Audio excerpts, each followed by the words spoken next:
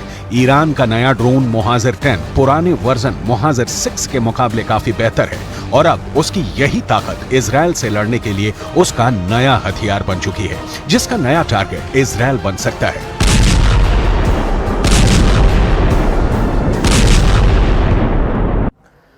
और इजराइल के अंदर भी बहुत भारी तबाही मची हुई है। आज इजराइल की राजधानी तेल अवीव से जो तस्वीरें सामने आई, उसे देखकर शायद आपको यकीन ही नहीं होगा कि ये इजराइल है। इजराइल में आज चारों तरफ सिर्फ दहशत का मंजर नजर आ रहा है। पूरे इजराइल में सायरन बज रहे हैं और हर कोई डरा हुआ है इन सायरनों को सुनकर। वहीं दूसरी तरफ हमास के नियंत्रण वाले गाजा पट्टी में जनाजे ही जनाजे निकल रहे हैं।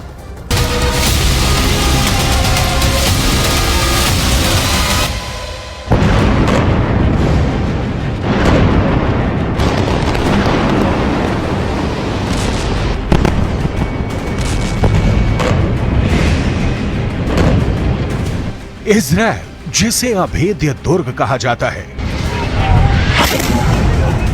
इजरायल जिसके आयरन डोम की चर्चा पूरी दुनिया में होती है, इजरायल जिसके आसमान पर कभी कोई परिंदा भी पर नहीं मार सकता है, इजरायल जो अपनी ही नहीं दुनिया के कई देशों को सुरक्षा के हथियार देने के लिए जाना जाता है,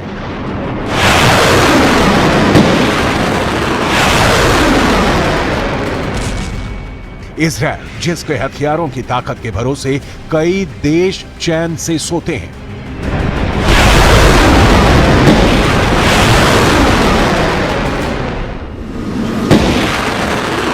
इजरायल के बारे में दुनिया ने आज तक यही बातें सुनी थी, लेकिन लंबे अरसे बाद इजरायल के अंदर इजरायल के लोगों की इतनी खतरनाक दुर्गति देखी जा रही है। जरा ये तस्वीरें देखिए, किस तरह से गाजा से मौत बनकर उड़ने वाले रॉकेटों ने इजरायल का सीना चीर दिया है। इजरायल के अंदर ये तस्वीरें बहुत चौंकाने वाली हैं।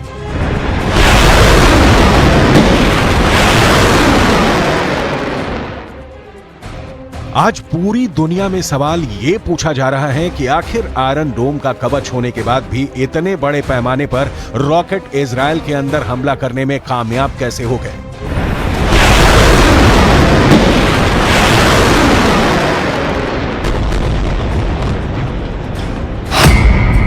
आखिर आयरन डोम पास हुआ या फिर फेल? इस सवाल का जवाब हम आगे आपको देंगे, लेकिन सबसे पहले देखिए ये तस्वीरें जो इजरायल की राजधानी तेल अवीव की है। ये तेल अवीव के अंदर रविवार की सुबह की तस्वीरें हैं। हमास ने यहां सुबह बहुत खतरनाक हमला किया है। तेल अवीव के अंदर की एक इमारत के ऊपरी हिस्से पर जबरदस्त चोट पहुंची है। इमारत बुरी तरह से